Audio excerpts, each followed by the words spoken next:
हम क्या ऐसा खाएं पिएं कि हमारी हड्डियां दुरुस्त रहें, और हड्डियों का काम बेसिकली शरीर में क्या होता है और कैसे हमें उनका ख्याल रखना चाहिए? तो हड्डियां हमारे शरीर की बेसिकली एक फ्रेमवर्क है।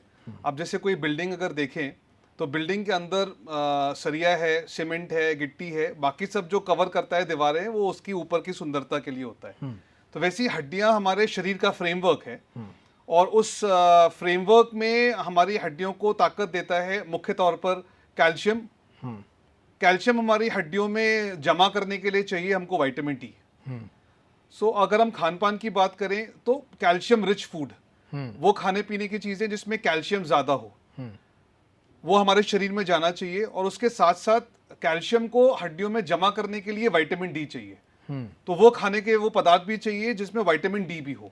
तो कैल्शियम भी चाहिए और विटामिन डी भी चाहिए। अगर आप सिर्फ कैल्शियम ले रहे हैं तो वो हड्डियों में जमा नहीं होगा। अच्छा। हड्डियों में जाने के लिए विटामिन डी चाहिए। तो दोनों चीजों का होना बहुत जरूरी है। ठीक है। ठीक। सो अब कैल्शियम रिच फूड, ऐसे खाने जिसमें कैल्शियम ज्यादा होता है, तो दूध, दूध से बनी हुई चीजें, सोयाबीन, अखरोट, इन सब में कैल्शियम की मात्रा ज्यादा होती है।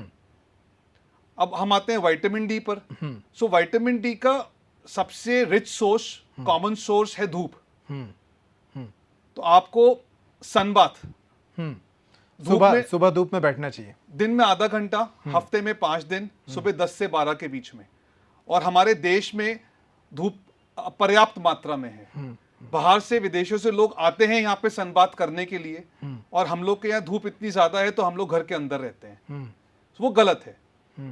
तो इसलिए आमतौर पे देखा गया है जो हमारे ग्रामीण भाई बहन हैं जो खेतों में काम करते हैं, उनमें विटामिन डी की मात्रा कम नहीं पाई जाती। लेकिन जितना शहरपन बढ़ रहा है, अर्बनाइजेशन बढ़ रहा है, हम लोग एसी के आदी होते चले जा रहे हैं। घर में एसी, गाड़ी में एसी, ऑफिस में एसी, तो धूप का हम लोग को एक्सपोजर नहीं होता है। तो जितना अर्बनाइजेशन हो रहा है उतना विटामिन डी की कमी बढ़ रही है। सो सनबाथ। इसी को थोड़ा सा आगे बढ़ाएंगे। आपने अच्छा पॉइंट छेड़ा ये विटामिन डी को।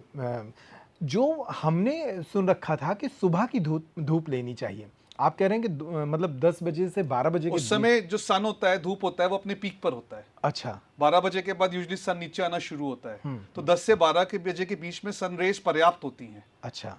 इसका रीजन ये है, ओके। सुबह सनराइज स्टार्ट होता है तो धीरे धीरे सूर्य ऊपर आना शुरू होता है। 10 से 12 के बीच में सन पीक पर होता है, तो उस समय रेज ज्यादा फैली हुई होती है, इसलिए ऐसा बोलते हैं। तो हमें वो धूप लेनी चाहिए। हाँ, और वो भी हमारे शरीर के जितने बड़े हिस्से पे लगे वो उतना अच्छा है। तो सबसे बड़ा हिस्सा हमारे शरीर का सबसे ज्यादा खाल है कमर पे।